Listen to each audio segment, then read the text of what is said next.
ओम श्री गणेशाय नमः। ओम नमो भगवते वासुदेवाय। हरे कृष्णा कृष्ण कृष्णा हरे हरे, हरे राम राम राम हरे हरे। तव्हां सभिनी हरि भक्तन खे नमस्ते। प्यारा भक्तों, ही कथा पाण गुरु कृपा सां हासिल करे रहिया आहियूं। श्री गणपति सरस्वती जो दरे ध्यान करियां थो मां भागवत महापुराण जो बयान, जंहिंमें व्यासदेव ऐं श्री सुखदेव जी कयो आहे श्री कृष्ण लीला जो गुणगान। सभई चओ जय भागवतम महापुराण। प्यारा भक्तों, कल कथा में पाण श्रीमद् भागवत महापुराण साहिब जे 10 स्कंद जे 15 अध्याय जे पहिरें भाग में ॾिठो।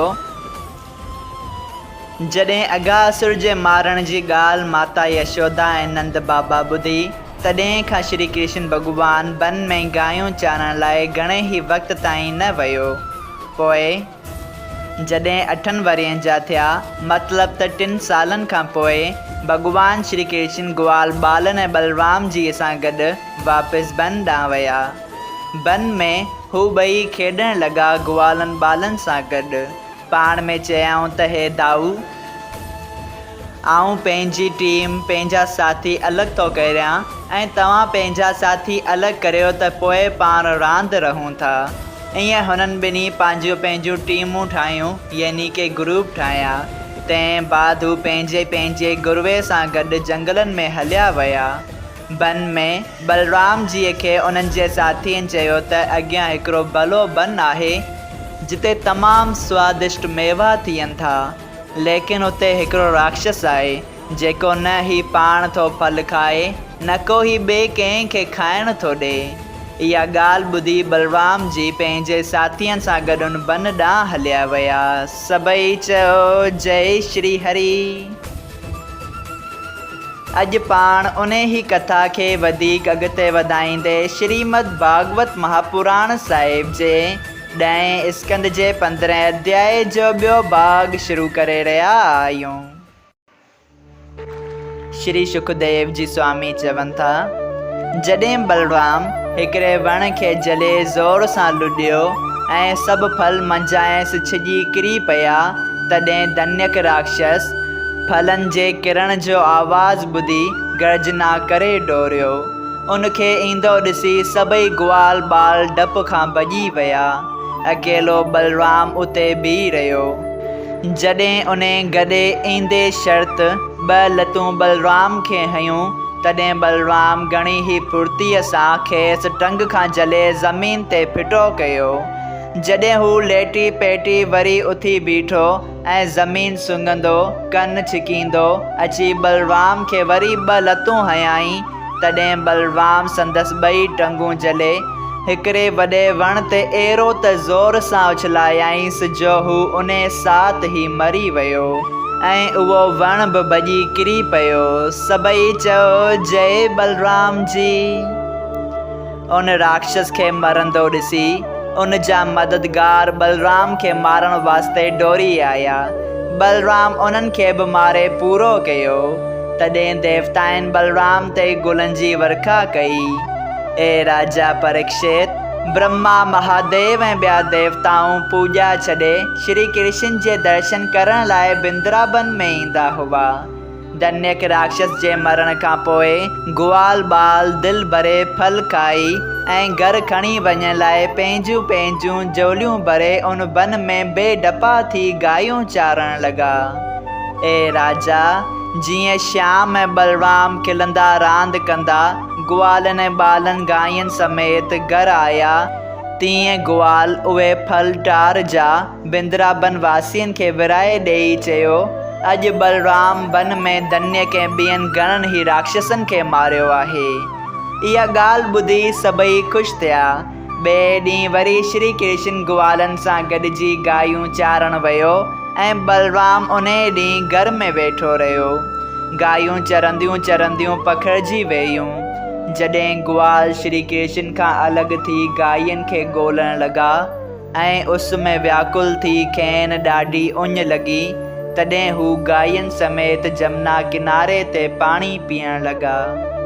हे राजा परीक्षित, जॾहिं सभु गायूं ऐं ग्वाल काली नांग जे ज़हर खां जो जमुना में रहंदो हो उन खां बेहोश थी किरी पिया ऐं श्री कृष्ण वटि कुझु साथ ताईं कोन आया, तॾहिं श्री कृष्ण उन्हनि खे सॾु कंदो ऐं ॻोल्हींदो जमुना नदीअ जे किनारे ते पहुची छा ॾिसे त हू सभई किनारे ते मुआ पिया आहिनि। इहो हाल उन्हनि जो ॾिसी श्री कृष्ण अंतर्यामी वीचार कयो त काली नांग जे ज़हर वारे पाणी पीअण सबबु हिननि सभिनी जो इहो हाल थियो आहे। मां घर वञी हिननि जी माइटनि खे छा चवंदसि, तंहिं करे हिननि सभिनी खे जीअरो करणु घुरिजे।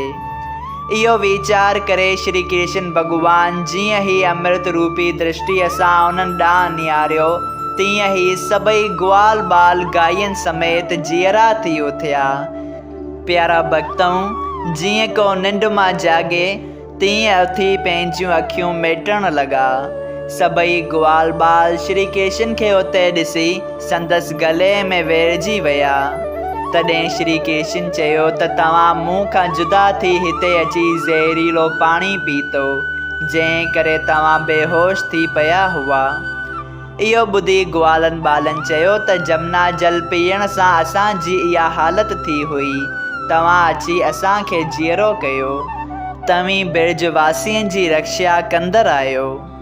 जॾहिं सांझीअ जो श्याम सुंदर ग्वाल बालनि ऐं गायनि समेत मुरली वॼाईंदो बिंद्राबन वटि पहुतो, तॾहिं सभई बिरज बालाऊं पंहिंजे पंहिंजे घर जो कमु छॾे दर्शन लाइ डोरी आयूं ऐं उन जी सूंहुं ॾिसी पंहिंजूं अखियूं ठारियूं। ग्वाल बालनि घर पहुची नंद ऐं यशोदा खे चयो त अॼु असां काली नांग जे ज़हर वारे पाणी पीअण सबबु गायनि समेत मरी विया हुआसीं। पोइ श्री कृष्ण अची असांखे जीआरियो। यशोदा, रोहिणी ऐं ॿियूं सभई गोपियूं इहा ॻाल्हि ॿुधी ॾाढे अजब में पइजी वयूं ऐं ख़ुशि बि थियूं। नंद बाबा चयो, जा ॻाल्हि गर्ग रखेश्वर चई वियो हो सा अखियुनि सां ॾिसां थो। श्याम सुंदर को अवतार थो मालूम ॾिसिजे। असांजा बि वॾा भाग आहिनि जो ही असां वटि अची ॼमियो आहे। प्यारा भक्तऊं, जॾहिं यशोदा माता श्री श्याम सुंदर खे सेज ते सुम्हारियो, तॾहिं कन्हैया काली नांग खे जमुना खां ॿाहिरि कढण जो वीचार करे माता खे चयो, हे माता, मूं हिकिड़ो सपनो ॾिठो आहे। सपने में छा थो ॾिसां त कंहिं मूंखे खणी जमुना जे जल में उछलायो आहे। इहो ॿुधी नंद ऐं यशोदा ॾाढो ॾकी विया ऐं श्री कृष्ण जे हथां खूब दान कराए ब्राह्मणनि वग़ैरह खे ॾेई ख्वाब जी ॻाल्हि खे कूरो ॼाणी पंहिंजे मन खे धीरज ॾिनो। सभई चयो, जय श्री हरि। श्रीमद् भागवत महापुराण साहिब जे 10 स्कंद जो 15 अध्याय संपूर्ण थियो। अगरि तव्हां सभिनी हरि भक्तनि खे हिन कथा मां लाभ हासिल थियो हुजे त कृपया हिन कथा खे ॿियनि हरि भक्तनि सां शेयर कजो त उन्हनि जो बि भलो थिए ऐं तव्हांजो बि भलो थिए। सभई चयो, जय सिया राम। राधे राधे।